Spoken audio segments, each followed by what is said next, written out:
Merci Madame la Présidente. Les partis politiques sont des piliers indispensables dans une démocratie pluraliste, libre de s'organiser, libre d'intervenir dans et d'animer le débat politique. Ils structurent le paysage politique tout en mettant en exergue leurs spécificités et leur diversité.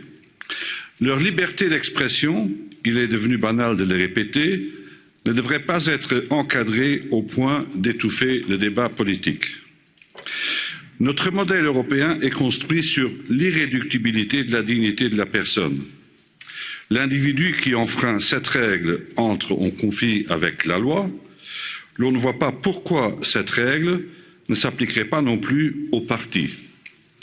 Le présent rapport fait part à la Commission de la volonté du Parlement de permettre aux partis et fondations européens de se concentrer sur leur mission politique. À cette fin, il fait tomber l'obligation pour les partis de publier leurs comptes en normes IFRS, obligation qui ne répondrait d'ailleurs à aucune nécessité et qui n'a jamais répondu à aucune nécessité. Le rapport ouvre aussi la porte aux partis actifs dans des pays non membres de l'Union européenne. Les partis des États membres du Conseil de l'Europe pourront, s'ils le souhaitent, s'associer aux partis européens.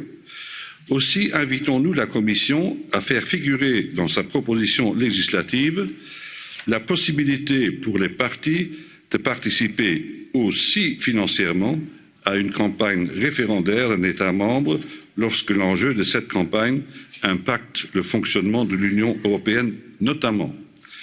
Il s'agit, bien entendu, en l'occurrence, que d'un exemple parmi d'autres qui traduit la volonté des rapporteurs d'assouplir les dispositions et la réglementation existantes.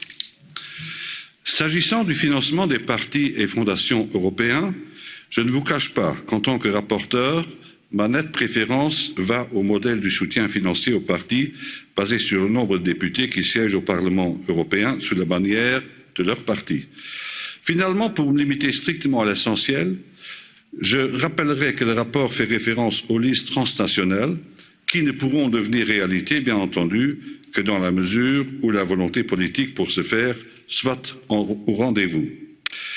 Je ne voudrais pas conclure sans une pensée amicale pour mon collègue co-rapporteur Rainer Wieland, avec qui j'étais d'accord sur presque tout. Et mon merci, bien entendu, va aussi à mon équipe.